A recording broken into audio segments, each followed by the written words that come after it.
sebuah puisi sok kekinian. Jainuddin tertulis di akta. Oke Jai, nama akun media sosialnya. Sudah centang biru. Katanya itu tanda popularitas dan jaminan mutu. 24 usianya, 368.000 followernya. Dengan viewer video hampir 1 juta, buzzer produk politik hingga endorsement pemutih wajah. Juga rajin broadcast doa melalui telepon pintarnya.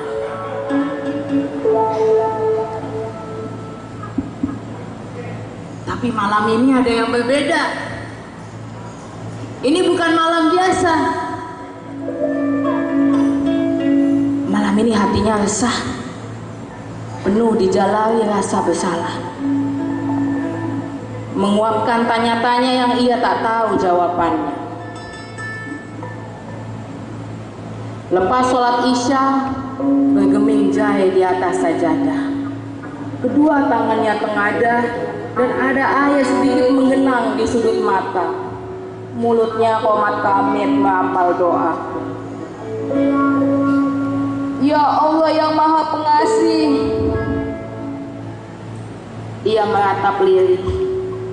Berdosakah aku kalau tadi pagi aku makan sari roti?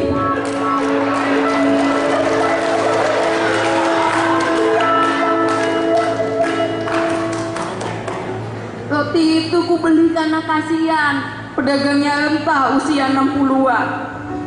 Sudah beberapa hari ini tidak ada yang mau beli. Begitu keluhnya. Sedang aku juga minum Equil dalam meeting tadi malam.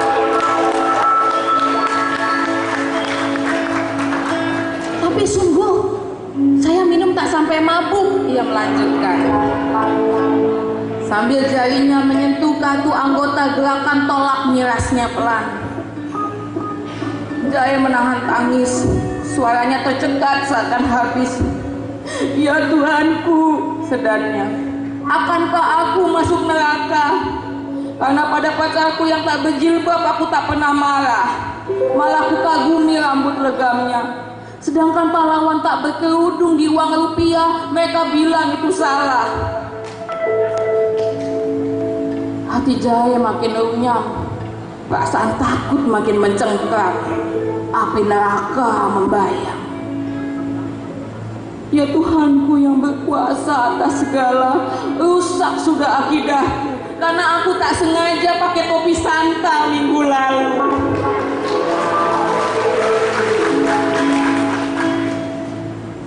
Berfoto bersama kawan di bawah pohon Natal yang diletakkan di pojokan kantorku. Tapi aku sungguh tidak tahu. Kusangka itu produk budaya saja, buatan Coca-Cola katanya. Sekarang aku kasihan pada emak.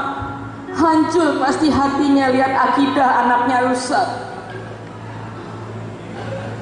Matanya semakin basah. Ingusnya turun.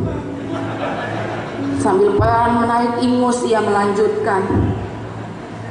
Ya Allah yang Maha Tahu, siapakah yang harus jadi panutanku? Ulama mana yang perlu kutiru? Ulama baru tapi terkenal di TV, wajahnya seliweran sana sini, yang ceramahnya seringkali membuatku merasa kalah karena jika tak sependapat dianggap salah, segala-segala dianggap bid'ah.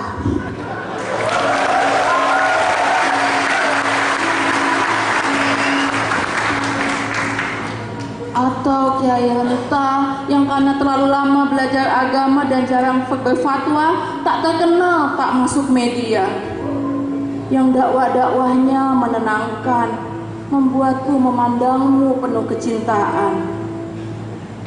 Tapi banyak yang menganggap mereka hina. Penyataannya malah ditanggapi dengan amarah. Ndasmu, malah begitu kata mereka.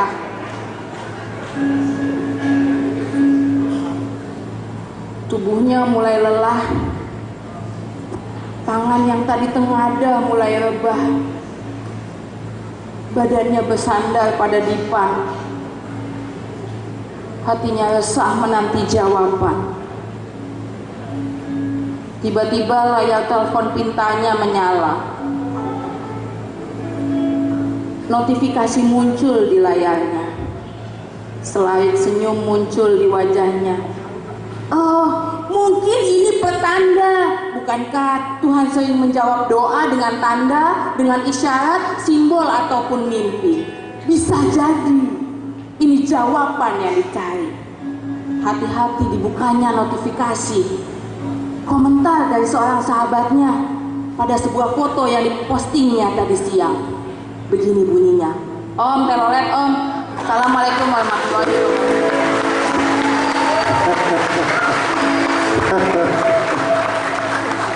Saya sudah menduga mesti ke puisi pada wajah ya. Om toilet om. Assalamualaikum warahmatullahi wabarakatuh.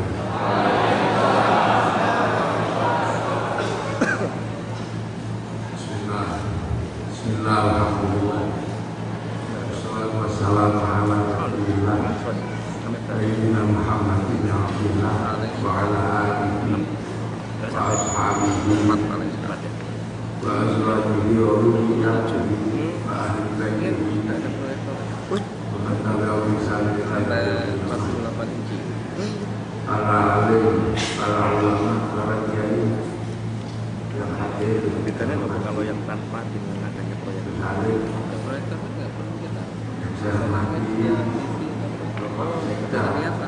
Kabupaten Tegal, tembok di media kayak yang proyek hormati para pemuka agama terus zoomnya yang banyak tadi secara bersama-sama sudah memanjatkan doa untuk kebaikan kita semua yang masih terlihat ini promo yang tidak salah.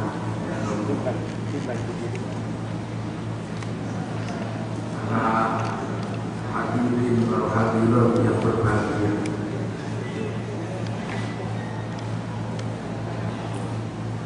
saya tadi melihat cara berdoa yang sama dengan gaya yang sama, cuman bahasanya beda. Karena yang satu Nasrani, yang satu Buddha, yang satu Hindu, yang satu Islam, dan ada Konghucu. Tapi semangatnya sama. Semangatnya adalah menjaga agar kemanusiaan kita tidak terluka, agar kemanusiaan kita tidak terluka dan tidak dilukai oleh atas nama apapun, apakah atas nama agama, apakah atas nama kepentingan apapun, semua sama, tidak ingin terluka. Karena pada hakikatnya semua adalah manusia, dan manusia pada hakikatnya semua adalah bersaudara. Saya tidak tahu dari agama lain seperti apa. Yang saya tahu dari agama Islam, kita diminta untuk selalu melihat masa lalu. Jadi Islam ini agama paling akhir. Nabi dari 25 nabi itu, nabi yang paling akhir itu Nabi Muhammad. Maka agar kita yang paling akhir ini tidak keliru, maka kita inilah yang paling dituntut untuk tengok masa lalu. Islam ini dituntut, bahkan dipaksa untuk menengok masa lalu. lalu. Masa lalu siapa? Masa lalu umat manusia. Bahkan kita disuruh menghadap ke titik di mana seluruh masa lalu itu dimulai. Kita disuruh menghadap kiblat Ka'bah.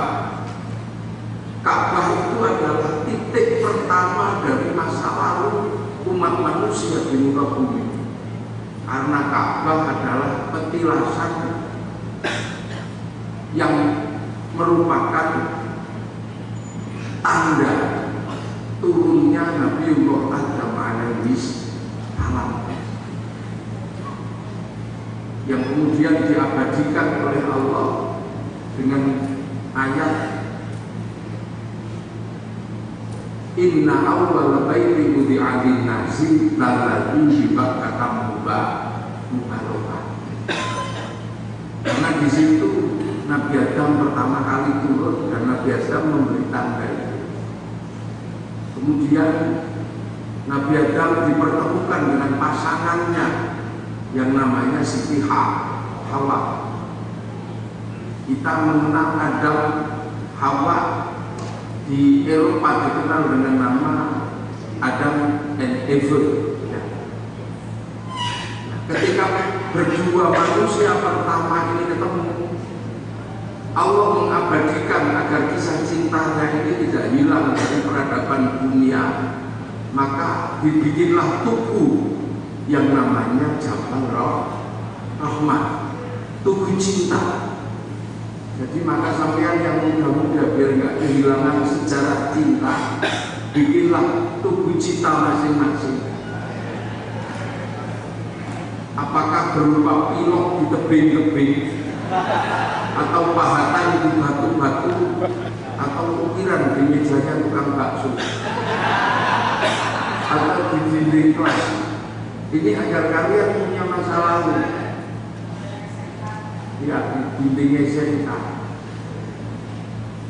Nah, kemudian kisah cinta inilah yang melahirkan perbedaan anak manusia yang disebut ya ayyuhan nas inna khalaqnakum min dzakarin wa untha wa ja'alnakum syu'uban. Kemudian dari Jabal Rahmah ini lahir bangsa yang kemudian ada yang berwajah kayak Pak Paulus. Ini sipit, tembung-tembung pipinya kayak Pak Paulus. Ada yang kemudian berwajah kayak Tom Cruise. Ada yang berwajah kayak Donald Trump.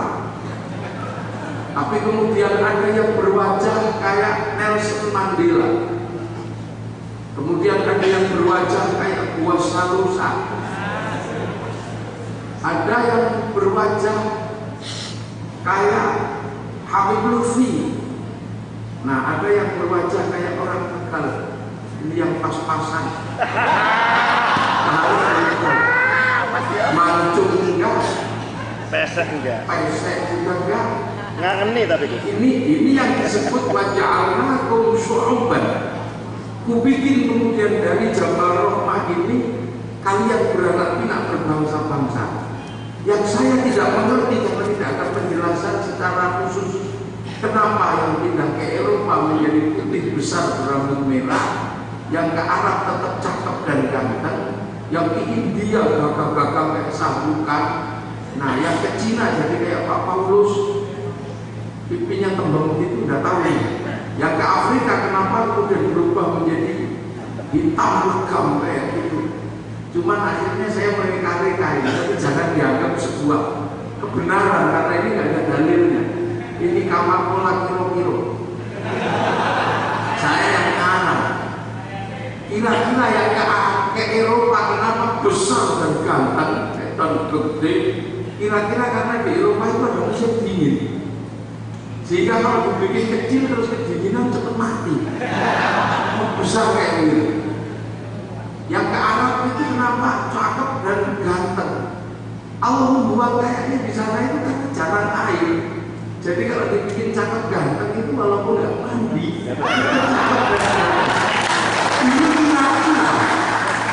ini kira-kira. Yang ke Afrika kenapa hitam gitu? Nah ini kira-kira kan di sana binatangnya buas. Kalau dibikin putih dan besar, dikejar singa ketahuan. Mau sembunyi ketahuan. Tapi kalau dibikin hitam gitu kan, lesep gitu kan nggak ketahuan. Ini kira-kira, monggo ya. Ini waja'alnakum syu'uban, dibikin berbangsa-bangsa. Yang ke Cina, ini kemudian tepuk-tepuk, tipis-tipis. Kita nggak ada yang tahu kenapa yang kesini tiba-tiba paling pas-pasan. Ya, gede juga enggak, kecil juga enggak. Tapi dalam sejarahnya, karena manusia ini terpisah bangsanya, terpisah model wajahnya, sehingga manusia tidak lagi mengenali kalau sesungguhnya manusia itu bersaudara, lahir dari rahim yang sama. Maka ketika terjadi kekacauan antar anak manusia, ada titik rindu. Rindu apa? Rindu asal usul manusia yang rukun dan bersatu. Tapi semua manusia tidak ada yang bisa mengembalikan titik itu.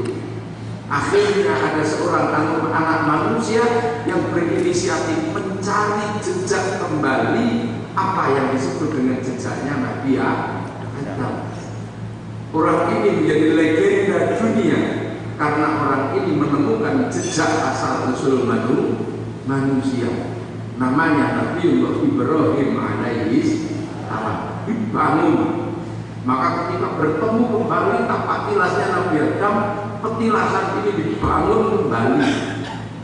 Yang dalam bahasa Al-Quran kemudian Nabi Ibrahim berdoa, Rabbana inni askantu min dzurriyyati biwadin ghairi dzi zar'in 'inda baitikal muharram Rabbana liyuqimus sholata waj'al afidatan minan nasi tahwi ilaihim warzuqhum minat thamarati la'allahum yashkurun.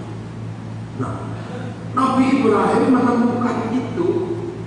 Jejak ini dibangun kembali, dibantu oleh anaknya Nabi Ismail. Sehingga akhirnya cerita Nabi Ibrahim ini menjadi legenda dunia. Dan kalimat Ibrahim ini menjadi kalimat yang akhirnya menjadi sejarah agama dunia yang dikenal oleh semua anak manusia, semua anak bangsa. Di India dikenal dengan nama Brahma. Bahkan di Cina pun dikenal dengan nama Brahma. Di bumi belahan yang lain dikenal dengan Abraham. Dan saya belum sampai melakukan penelitian secara detail. Ada persamaan ketika di dalam agama Ibrahim ini ada kesamaan. Saya menemukan kisah di Cina, sebuah kisah yang persis seperti perjalanan kisah Nabi Ibrahim yang dikenal dengan kisah perjalanan Tom Samcong melakukan perjalanan ke barat mencari kitab suci yang Brahma, ditemani susu gokong sama cupak. Itu ada ketegangan. Di India kemudian ada bangunan-bangunan keagamaan yang sama, hampir mirip dengan agama Nabi Ibrahim.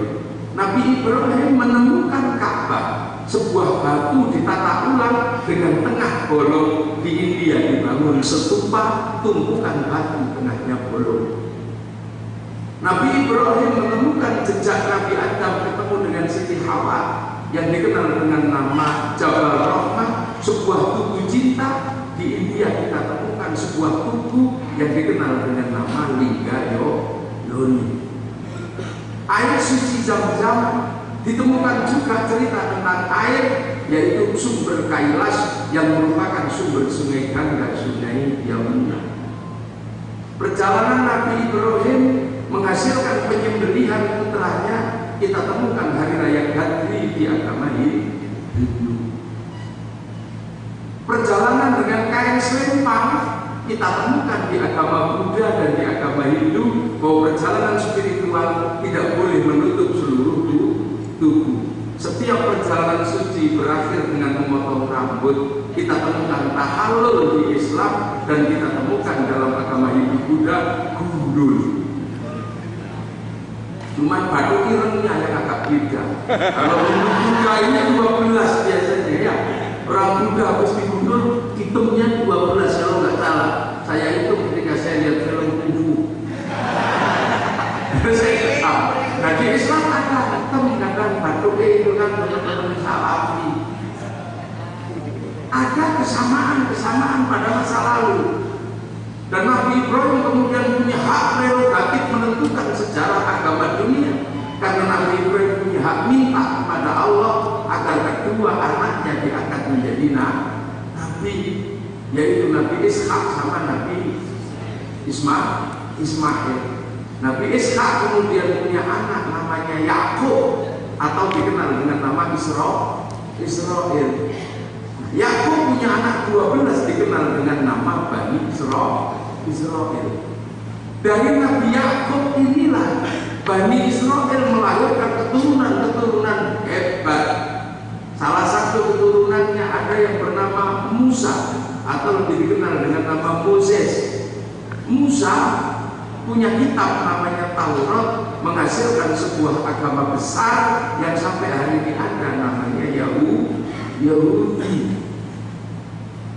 Kemudian dari Bani Israel lahir nama besar yang namanya Sulaiman, yang membangun sebuah kota besar namanya Baitul Muqaddas atau Baitul Maqdis. Dan dari Bani Israel kemudian lahir Nabi besar namanya Isa alaihi salam, yang kemudian ada yang menyebutnya dengan nama Yesus Kristus, melahirkan agama besar yang namanya Nasrani.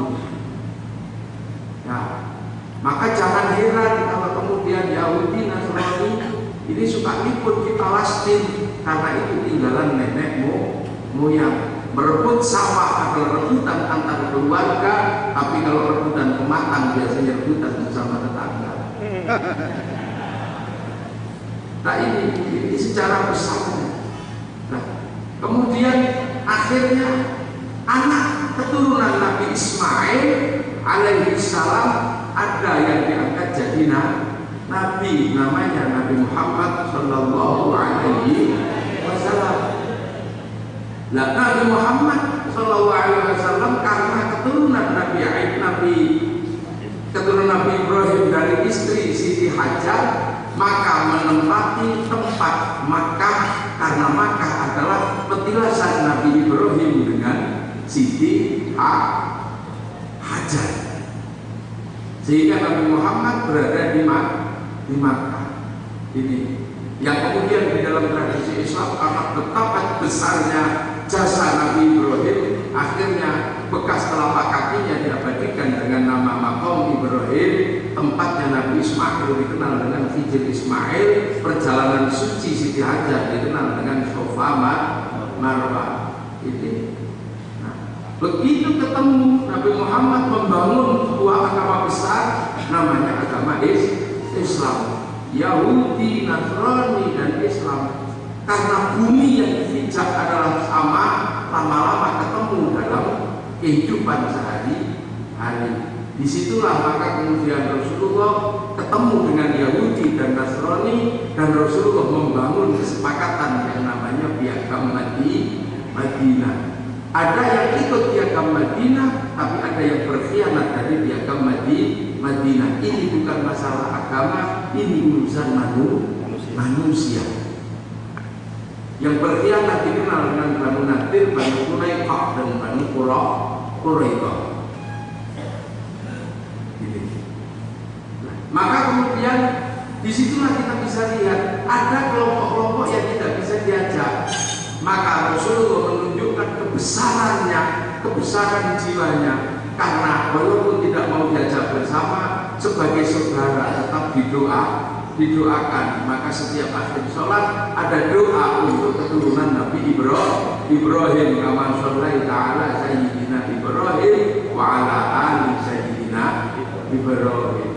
Maka jangan heran kalau kemudian agama-agama besar ini ketemu. Ada agama di masa lalu, ada agama yang muncul di masa belakang. Nah, Islam ini agar tidak salah mengambil langkah kehidupan beragamanya, maka diminta menengok masa masa lalu.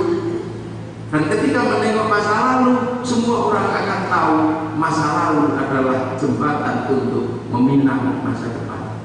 Tanpa masa lalu, orang tidak akan bisa mengambil apapun dari masa depan. Islam diminta untuk melihat masa lalu. Makanya kita kemudian hari ini, ketika kita melihat ada persoalan-persoalan yang cukup serius, ini sebenarnya bukan barang baru. Kenapa? Ibarat kita ini lagi berjualan pasir, kita lupa bahwa sumbernya sama-sama dari gunung yang sama, tapi PO-nya beda, BO-nya beda. Nah itu terlihat kekuasaan Allah di situ. Perbedaan-perbedaan masih diatur pada siklus yang sama dalam kehidupan sehari-hari. Maka sebagai kaum muslimin kita diajarkan bahwa kerukunan umat beragama bukan barang baru sesungguhnya. Hidup bersama seperti ini bukan barang baru. Rasulullah kalau tidak punya uang menggadaikan baju perangnya kepada orang Yahudi. Sampai suatu ketika Rasul meninggal, baju yang digadaikan belum bisa diambil, sehingga ketika baju itu dipakai oleh orang Yahudi, Sayyidina Ali marah karena baju itu sebenarnya mau diserahkan kepada Sayyidina Ali. Akhirnya Sayyidina Ali marah-marah dan orang itu mengatakan saya menggadai baju Rasulullah. Akhirnya dibawa ke pengadilan di zaman Sayyidina Utsman dan akhirnya Sayyidina Ali kalah di pengadilan dengan Sayyidina Utsman karena ini benar-benar masalah gadai. Di sini kemudian Rasulullah memberi contoh, banyak sekali contoh bersama. Ada yang mati, Rasul berdiri. Kenapa berdiri ya Rasul? Dia orang Yahudi. Apakah orang Yahudi bukan manusia? Bahkan Rasul ketika tidak punya air, Rasul minta kepada orang Yahudi. Dan Rasul ketika dikasih orang Yahudi minum, Rasul mengatakan Jamalakallah, mudah-mudahan wajahmu tetap baik. Orang ini sampai meninggal giginya juga tidak rontok, rambutnya tidak ada yang berubah. Dan kisah-kisah seperti itu kita bisa lihat pada tidak hanya di era Rasulullah, di zaman Syekh Hasan Basri. Syekh Hasan Basri hidup dengan bertetangga dengan pendeta Nasrani. Pendeta Nasrani ada di atas, Syekh Hasan Basri ada di bawah. Syekh Hasan Basri sakit karena tetangga pendeta nengok ke bawah. Syekh Hasan Basri ditengok sama pendeta dari Nasrani. Syekh Hasan Basri menyuguhkan makanan. Ketika Syekh Hasan Basri menyuguhkan makanan dan makanan ini dilalah kok lengket, kemudian kayak apa ya, kayak jadah apa. Pendeta ini mau cuci tangan. Ternyata di pojok kamarnya Syekh Hasan Basri ada sebuah timba. Pendeta ini mau cuci tangan di timba itu, dilarang sama Syekh Hasan Basri. Jangan, kamu jangan cuci tanganmu di timba itu. Kenapa Syekh? Aku nggak ngerti. Itu air apa? Memang air apa? Ini air dari atas itu. Dari mana? Itu masih ada netesnya. Hah? Itu kan kamar mandi saya. Ini berarti setiap saya kencing netes ke sini. Ya nggak tahu itu kencing apa tidak. Wong saya nggak pernah lihat burungnya. Saya nggak lihat yang mengeluarkan. Lah, ini jelas ini kencing saya. Baunya gini. Lah ya nggak tahu kalau itu sampean yang bilang. Lah berapa lama kayak gini, Syekh? Ini 25 tahun saya begini. Loh, kenapa kamu tidak marah? Kau berhak marah padaku. Enggak, aku nggak punya hak untuk marah padamu karena setiap aku mau marah, aku malu sama nabiku. Kenapa kau malu? Nabiku pernah mengatakan soalnya, makana yu'minu billahi wal yawmil akhir falyuhsin jarahu. Kalau engkau iman pada Allah dan hari akhir, berbaiklah kepada tetanggamu. Aku malu sama nabiku. Aku nggak mau menyakiti nabiku. Aku bilang begitu. Pelajaran-pelajaran ini dalam makanya kalau kemudian menghasilkan orang kayak Gus Dur itu bukan hal yang aneh, apalagi dalam Islam tradisional kayak santri begini, itu bukan sesuatu yang aneh. Memahami perbedaan-perbedaan bukan hal yang aneh, karena santri setiap hari diajarkan berzikir kepada Allah. Santri itu kerjaannya cuma ya Allah, ya Rahman, ya Allah, ya Rahim, ya Qadir, ya Matin, ya Matta'u, ya Razzaq. Itu dari mana? Itu pelajaran hafal sebelum kita masuk kepada Al-Quran. Pelajaran amal dalam Al-Quran. Bismillahirrahmanirrahim. Sebutlah asma Allah, sebut nama Tuhanmu, sebut Allah yang nyuruh, sebut bismillah, sebut nama Tuhanmu. Kau akan temukan Ar-Rahman yang punya belas kasihan dunia dan akhirat. Maka orang-orang santri yang suka berzikir ya Allah, ya Allah, tanpa harus mengharap apapun, dalam hatinya akan nyumber apa? Nyumber Ar-Rahman yang belas asih di dalam dunia dan akhirat. Jadi Allah itu punya belas kasihan di dunia dan di akhirat. Dengan penuh keyakinan apapun yang ada di dunia ini semua dalam belas kasih Allah. Tidak sama dengan kita. Kita ini bikin masjid, kalau bisa jangan rusak, karena manusia. Kita ini punya kekasih, kalau bisa cantik terus. Kita bangun rumah, kalau bisa jangan rusak. Tapi kalau Allah Ar-Rahman punya belas kasihan, bikin sesuatu sesuka-suka dia. Bikin pipi yang halus, Allah juga bikin panu. Bikin zebra yang begitu indah, Allah bikin singa. Allah bikin perkutut yang begitu indah, Allah juga bikin tikus yang siap mencapik-capik anak perkutut. Allah bikin daun padi yang begitu indah, Allah juga bikin ulat.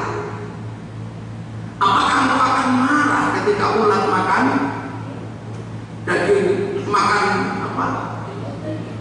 Pohon padi? Apa kau akan marah?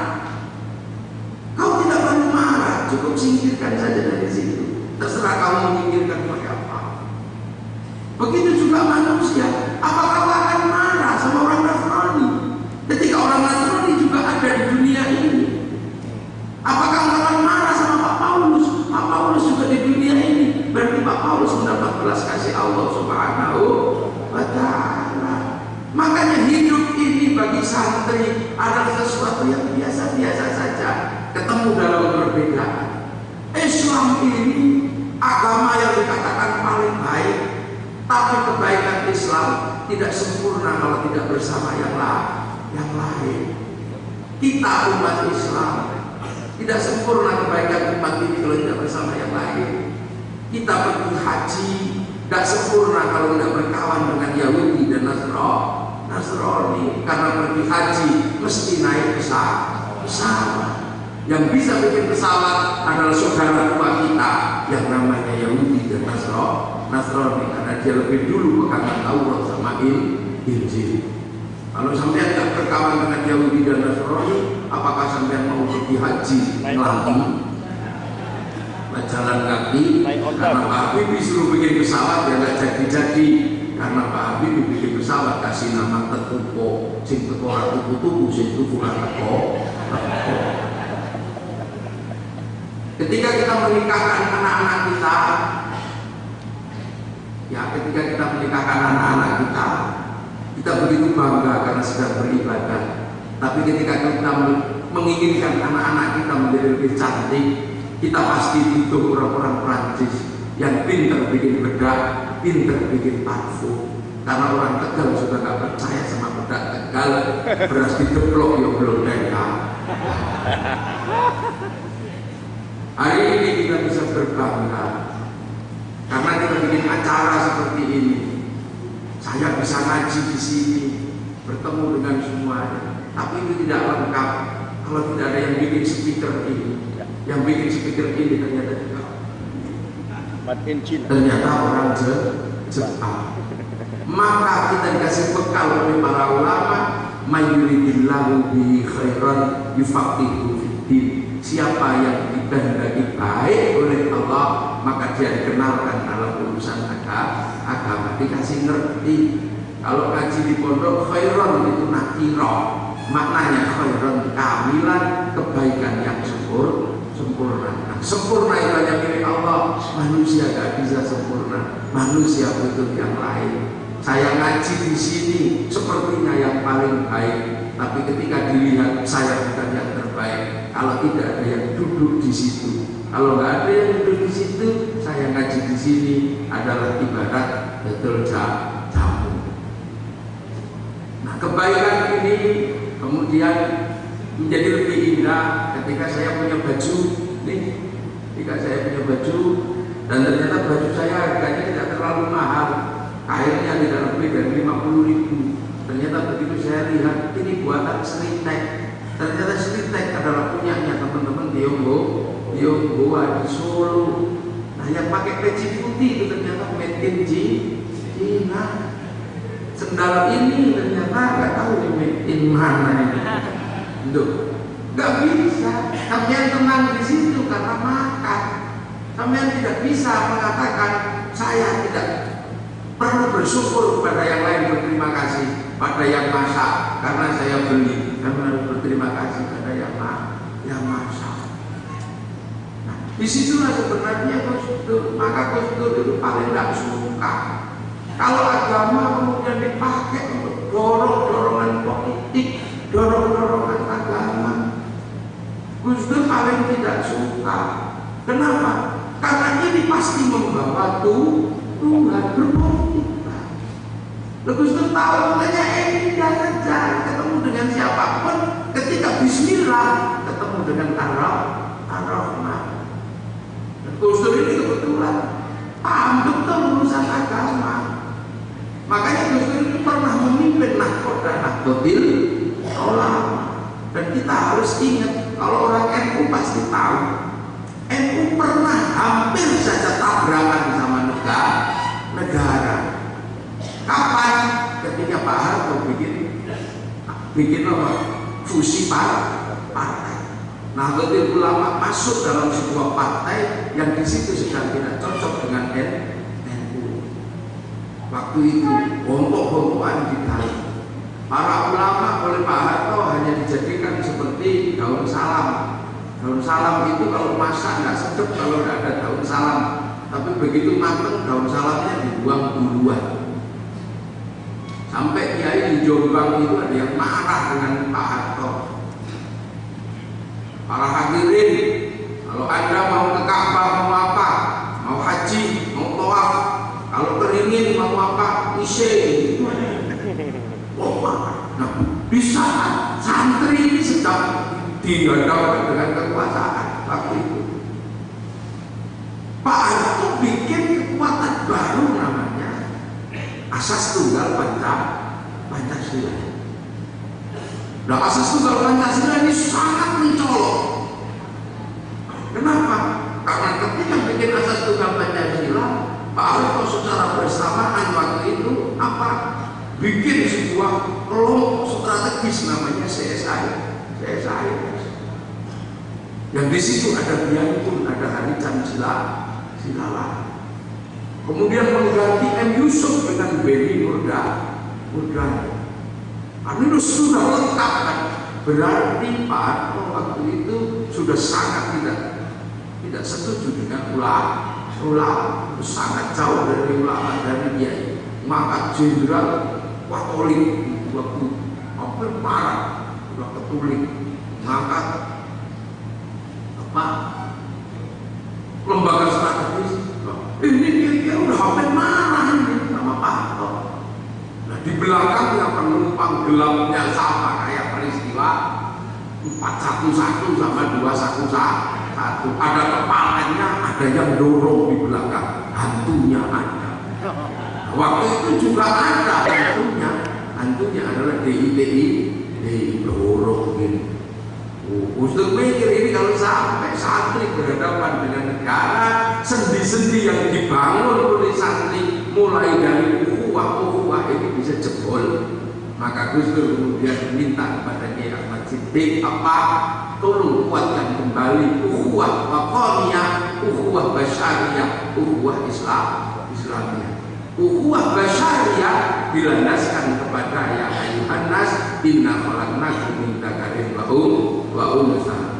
Ukhuwah wataniyah didasarkan kepada wa ja'alnakum syu'uban wa qabaila lita'arufu. Ukhuwah islamiyah didasarkan pada inna akramakum indallahi atqakum. Akhirnya muncul. Kemudian karena ini negara, Beni Murdani bawa ke pondok. Nah, asas tunggal Pancasila dipaksakan, semua menganggap bahwa Pancasila adalah sesuatu yang sampai hari ini ada yang mengatakan Pancasila ditaruh di pantai. Itu sesungguhnya adalah sisa-sisa dari masa lalu yang belum selesai memahami Indonesia, belum selesai memahami Pancasila, dan dia tidak pernah melihat.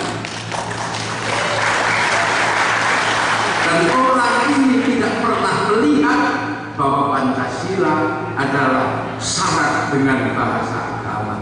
Sila keempat yang paling jelas, di situ ada kerakyatan yang dipimpin oleh hikmat, kebijaksanaan dalam permusyawaratan perwakilan. Kerakyatan adalah sebuah bahasa bersama yang dipakai di Indonesia ketika Indonesia sebagian besar beragama Islam. Apa?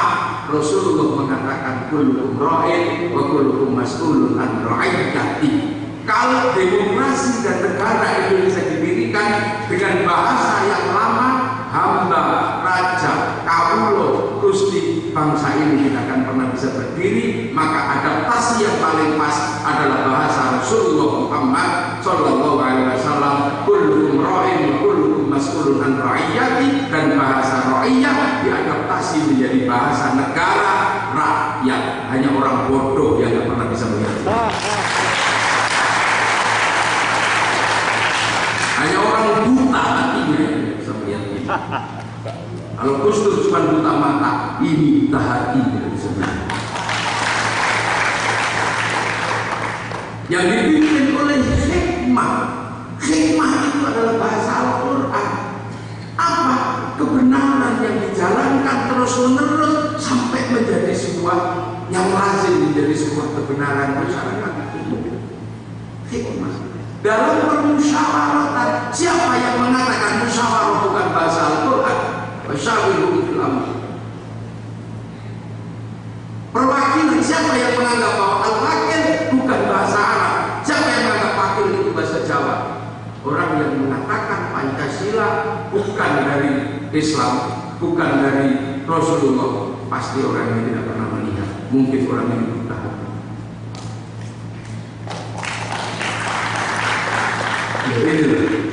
Kenapa? Makanya para ulama tidak pernah mempersoalkan Pancasila.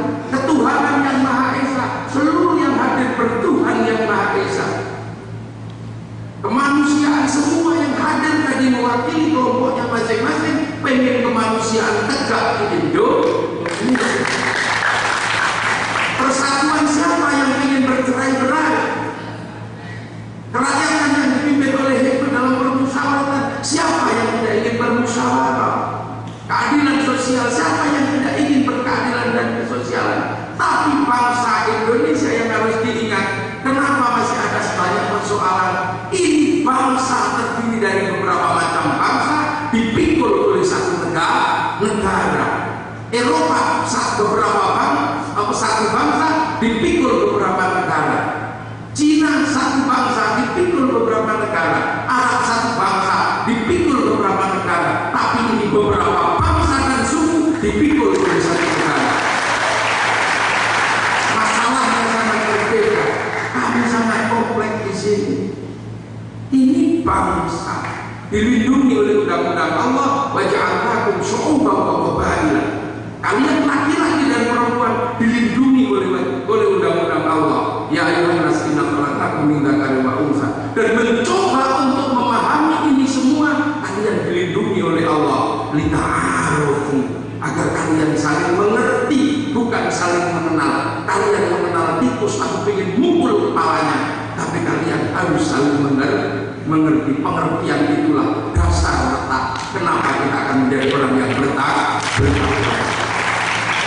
Kenapa ayat takwa diletakkan bersama memahami berbeda. perbedaan. Ini bangsa.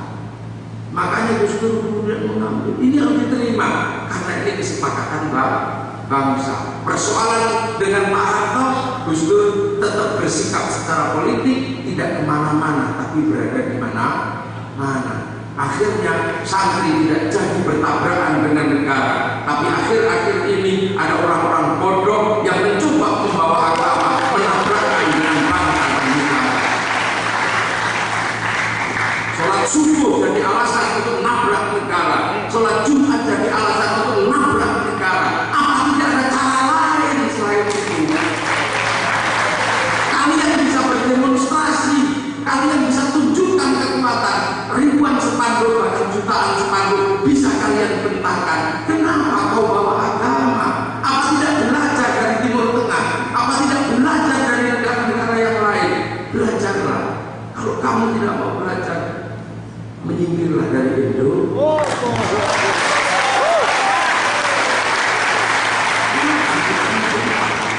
Jangan bawa agama.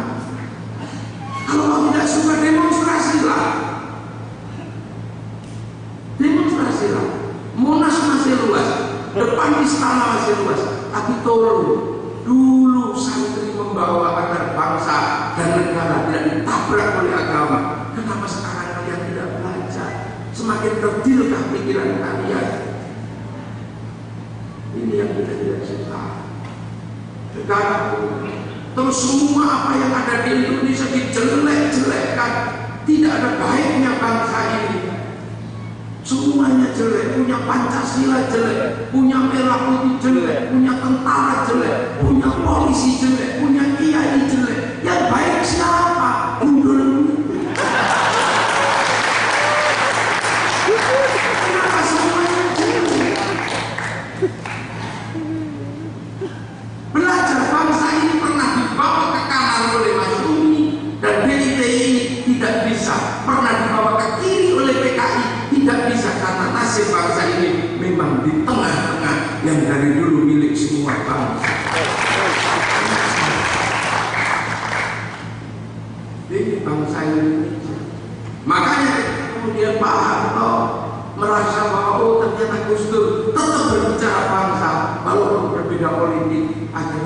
Akhirnya Pak Harto merelakan Mbak Tutut kemana-mana di bawah Gus Dur, dan Gus Dur bercerita kepada saya secara langsung. Saya bawa Mbak Tutut kemana-mana naik bis Nahdlatul Ulama. Maka kalau sebelumnya kalau ada orang-orang yang ikut suap menyuap, itu adalah hukumnya suap menyuap. Tapi ketika kemudian Mbak Tutut sudah naik ke kendaraan besar Nahdlatul Ulama, maka semenjak itu menjadi golkar bukanlah sebagai sebuah suap, tapi itu adalah ujroh atau biaya ongkos naik bis.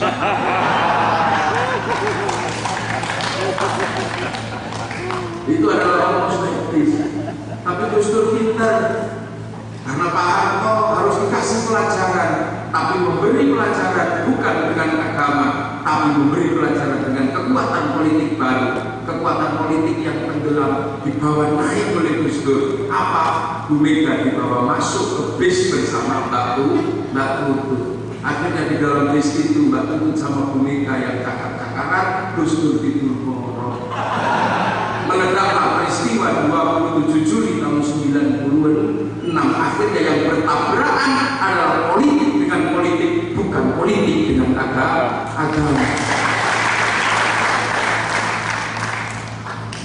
Bukan politik dengan agama. Ya karena dua kekuatan politik, singanya capek, Sri Kandinya capek berkelahi, ya akhirnya yang ngomong yang si presiden, itu biasa. Lele. Dan sampai hari ini santri tetap menjaga Indonesia. Kenapa? Karena sebentar lagi dunia ini akan selesai. Selesai apa? Gak akan ada beda. Warna kepala orang Indonesia akan sama dengan warna kepala orang Amerika. Makanan orang Amerika sama dengan makanan orang Indonesia. Android Indonesia sama dengan Android Cina. Bahasanya sama. Di Cina I love you, di Amerika I love you, di Tegal juga I love you. Sudah tidak ada lagi aku terus memaring wek.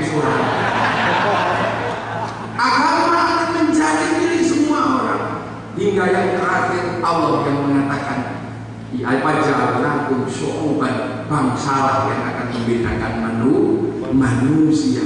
Maka seluruh bangsa sedang menata dirinya. Kenapa engkau mau memasukkan bangsa ini kembali kepada sistem bahula dengan mengadu domba antar anak bangsa, mengadu domba antar agama? Belajar dari Malaysia, tetangga kita. Malaysia tidak bisa menghindari bahwa Cina sudah menjadi kekuatan di Malaysia, India sudah menjadi kekuatan di Malaysia, Indonesia, anak-anak TKI sudah menjadi kekuatan baru di Malaysia. Malaysia tidak mau dan membongkar itu semua, tapi itu keniscayaan yang harus diterima. Maka dari kecil orang Malaysia sudah diajarkan perbedaan, dan Malaysia membuat lompatan terobosan besar dengan membuat film Upin Ipin. Film Upin Ipin saya melihat sesuatu yang luar biasa. Si Upin dan Ipin adalah anak Melayu. Dia harus tahu di Malaysia ada orang India. Dibikinlah tokoh yang namanya Jadjil dengan senandung cintanya, dengan tarian-tariannya, dengan gayanya yang berapi-api, meluap-luap, penuh palsuan dan kebenaran. Ini si Jadjil. Di situ tidak bisa dibendung anak-anak Cina yang sudah juga mulai menguat di sana. Dibangunlah sebuah cerita dengan sebuah tokoh yang namanya Meng Meng. Luar biasa, ini bangsa sedang menata dirinya. Kemudian anak-anak Indonesia sudah besar di sana menjadi warga negara, gak akan pernah bisa dihindari. Dibikinlah cerita tentang Susanti. Bangsa mau apa? Ketika bangsa yang lain hidup di Indonesia, kalian ribut membangkitkan semangat anti ras, anti agama. Mau apa dengan bangsa ini? Amerika Serikat sebagai sebuah kekuatan besar, dominasinya tidak boleh dikalahkan, dan anak-anak Amerika harus bangga dengan Amerika. Amerika tidak boleh kalah dengan siapapun, karena itu modal dasar mencintai negaranya. Maka walaupun Amerika kalah di Vietnam, agar bangsanya tidak malu dan anak-anak kecil tidak melihat kekalahan di Vietnam, buatlah film Rambo. Sampai saya lupa. Jika Amerika bangga, anak-anak Amerika tahu Amerika dengan satu orang mampu mengalahkan sebuah bangsa besar. Ini lompatan sebuah bangsa menata bangsa dan negara. Amerika tahu bahwa China sebagai sebuah kekuatan gak bisa dibendung. USA pasti kalah lama-lama dengan Shanghai Corporation karena perebutan minyak di antara para cukong mengendalikan perubahan dunia. Amerika tidak boleh kalah dengan China, walaupun jelas kalah karena obligasinya Amerika yang membeli seluruhnya adalah Shanghai Corporation. Tapi Amerika tidak boleh kalah karena Cina punya sebuah legenda besar tentang tentang sopan santun dan tata nilai dalam kehidupan. Amerika membuat sebuah film agar anak-anak Amerika tahu bahwa Amerika lah sumbernya negara Cina. Maka Amerika bikin film American Kung Fu, American Shaolin, yang seluruh dunia tahu Shaolin hanya ada di Cina. Dengan Jepang, Amerika membuat film yang paling legendaris bahwa yang terakhir hidup adalah orang Amerika. Dia bikin film The Last Samurai. Bahwa samurai terakhir adalah orang Amerika yang diperankan oleh si Tom Cruise. Bangsa Jepang mengalami kegaduhan luar biasa ketika rezim Tokugawa harus berganti dengan restorasi Meiji. Samurai-samurai harus mampu mengadaptasi perubahan dunia baru. Bangsa Jepang berdarah-darah dengan korban yang tidak sedikit, dan orang Jepang anak-anaknya harus bangga dan tidak boleh mengulang sejarah pembantaian selama peralihan dari rezim Tokugawa ke restorasi Meiji. Maka Jepang membuat cerita agar anak-anak paham dari peristiwa yang sulit, dipermudah dengan membuat sebuah film yang dikenal dengan nama Samurai dengan tokoh si Kenshin. Terus bangsamu mau membuat apa? Utara. Membuat apa? Kita mau membuat apa dengan bangsa ini? Ketika semua menjadi sebuah produk kejahatan budaya, produk kejahatan kemanusiaan. Pancasila dianggap sebagai kejahatan ideologi, merah putih dianggap sebagai kejahatan perjuangan, budaya-budaya dianggap sebagai kejahatan agama dengan nama bid'ah, dan wajahmu dianggap sebagai kejahatan kemanusiaan sehingga harus diganti dengan rambutnya berwarna merah. Seluruhnya dianggap sebagai sebuah kejahatan di sini. Aku tidak tahu ini bangsa mau kemana. Untung masih ada orang-orang panas seperti kalian. Ini dibawa kemana? Kita punya sejarah panjang sebagai sebuah bangsa. Kita punya tradisi kasih makan orang. Ada orang mati kita kasih makan, ada orang hidup kita kasih makan, ada orang menikah kita kasih makan, kerja bakti kita kasih makan. Itu sudah ada semenjak sebelum agama, karena orang kita selalu mengatakan makan orang makan kumpul. Ketika ada orang meninggal dikasih makan, dibakar atas nama agama, ini sebagai sebuah bentuk kemusyrikan. Ketika kita punya beduk untuk manggil orang sholat, dulu beduk untuk manggil orang perang. Ketika sekarang berubah untuk manggil orang sholat, kenapa kemudian kau hadapkan itu dengan agama sehingga beduk kau sebut bid'ah? Kita setiap ketemu salaman dengan tetangga kita karena kita bersaudara. Kenapa salaman habis sholat kau bawa dengan nama agama? Agama menjadi mesin senso, bahkan agama menjadi mesin potong rumput. Semua kau bawa sampai kau pun tidak punya makan pada akhirnya.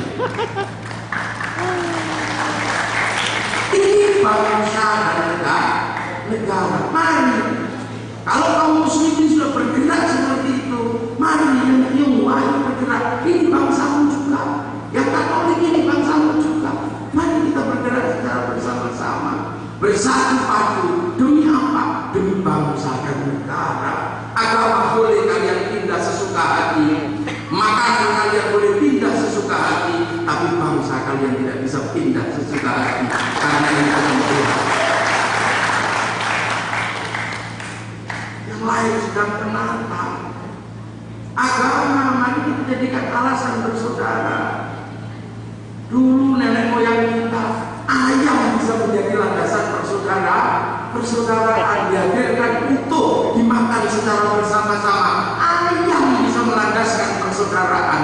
Orang meninggal melandaskan persaudaraan sampai 40 hari. Kenapa itu semua kalian rusak?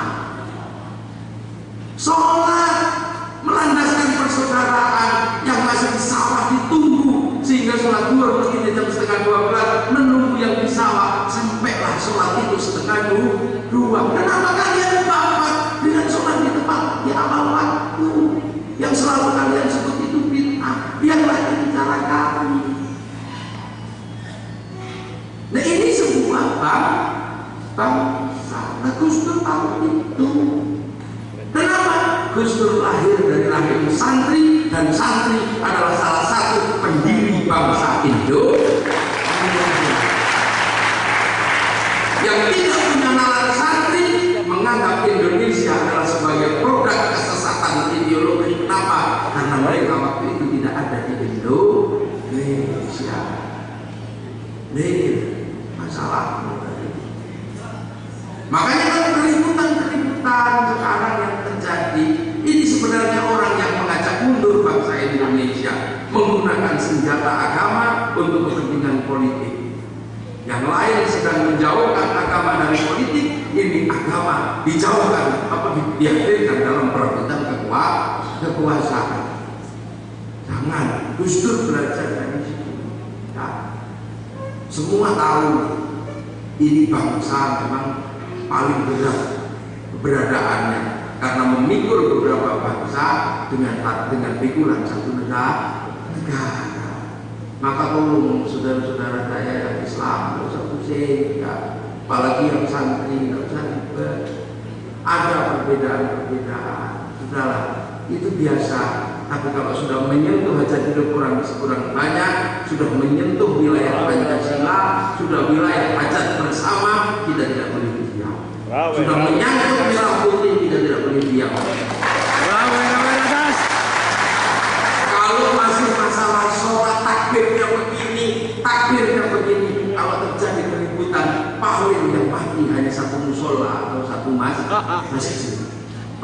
akan kunut dan tidak yang mati paling 2-3 orang. Tapi kalau payung bersama bangsa ini sudah diganggu, yang hilang adalah bangsa Indonesia.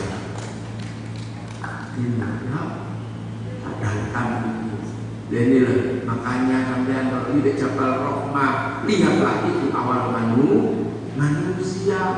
Kalau kita nggak ketemu dengan hari ini dengan Pak Pendeta, karena gerejanya beda. Pak Pendeta di gereja, kita di masjid, nggak ketemu di sini. Tapi ketemu di Nabi Ibrahim, Nabi Ishak, Nabi Ismail, saudara. Nggak ketemu dengan Pak Paulus di hari ini, tapi ketemu di Nabi Ibrahim. Nggak ketemu di Nabi Ibrahim, kita ketemu di zaman Nabi Adam, genetika sama. Mari tarik ke belakang untuk menganggap persaudaraan. Jangan mudah dipancing.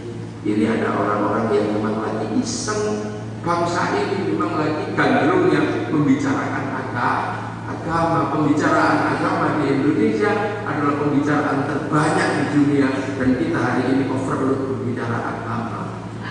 Facebook ngomongin aku. Kenapa? Karena hari ini banyak orang yang bisa membaca tapi tidak mengerti. Orang membaca, semua orang bisa membaca. Semua orang bisa membaca karena semua orang punya WA, punya WhatsApp, tapi jarang orang bisa mengerti. Orang bisa membaca. Kalau hadis Rasulullah menyatakan bahwa para sahabat kalau pikir terdiam seperti ini, maka kemudian atas bacaan itu dia katakan ketika ada orang berpikir gede-gede, dia nggak salah, dia bisa membaca. Dia nggak mengerti bahwa sahabat itu murid Rasulullah kalau pikir terdiam hatinya kepada Allah, dia nggak mengerti kalau orang tegal diam itu tidur. Jadi maknanya bisa membaca dan mengerti. Saya ini orang yang mungkin agak aneh. Saya hafal Alfiyah cuma 41 hari, tapi nggak ngerti. Saya ngertinya selama 5 tahun baru ngerti lah ini. Orang nggak ngerti, Gus dibilang mendasmu. Dia bisa baca, tapi dia nggak mengerti. Di WA, di WhatsApp 3 hari yang lalu saya mendapatkan WhatsApp dari orang yang saya anggap ahli agama. Ternyata WhatsAppnya ada harus beribadah karena sekarang adalah tanggal 1 Syawal. Kaget tuh, kok 1 Syawal? Ini kan pada mulut. Saya tanya, ini pada mulut bukan salah, enggak? Ini 1 Syawal. Oh, berarti kamu nggak ngerti bedanya mulut sama sahabat. Tapi kalau di WA kopi paste.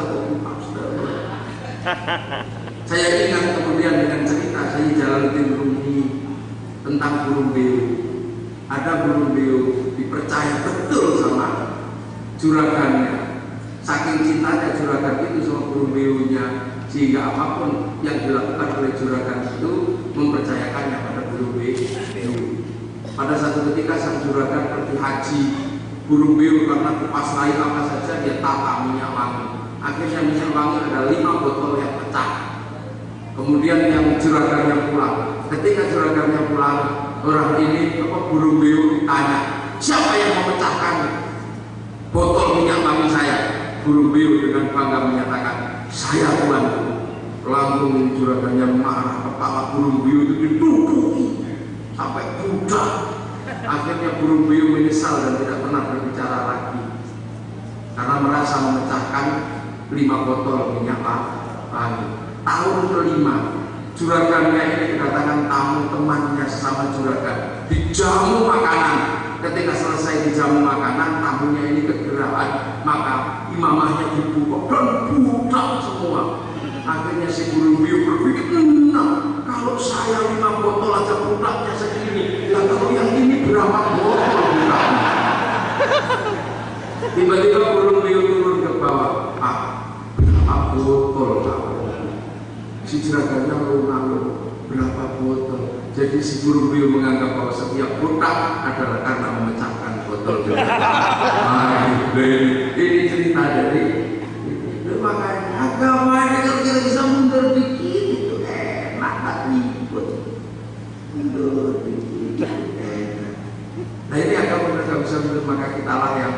hari ini secara bersama-sama mencoba semoga apa yang kita lakukan malam hari ini ada manfaatnya. Amin. Semoga apa yang kita lakukan malam hari ini mendapat ridho dari Allah Subhanahu wa Ta'ala, dan semua saudara-saudara kita yang di Indonesia mendapatkan berkah hidupnya, berkah anaknya, berkah rezekinya, dan semua nanti dikembalikan kepada Allah dengan husnul khatimah. Al-Fatihah. Bismillahirrahmanirrahim. Alhamdulillahirabbil alamin. Hamdan na'iman hamdan syakiran wa fi ni'matil karim mazidah. Ya Rabbana lakal hamdu kama yanbaghi li jalali wajhikal karim wa 'azimi sultani. Allahumma iftah 'alaina futuhal 'arifin. Allahumma iftah 'alaina futuhal 'arifin bi hikmatika wa ansur 'alaina rahmataka wa qina ma nasina ya jalali wal ikram. Wa sallallahu ala sayyidina Muhammadin walhamdulillahi rabbil alamin. Al-Fatihah. Amin. Siratal mustaqim. Assalamualaikum warahmatullahi wabarakatuh. Allahumma shalli ala sayyidina Muhammad.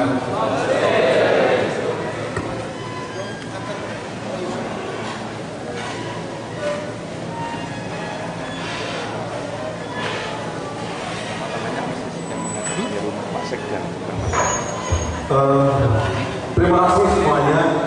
Untuk para tamu undangan, mohon kiranya untuk tangga sedikit bergeser ke rumah sekda. Untuk para tamu, untuk para tamu undangan, ada sedikit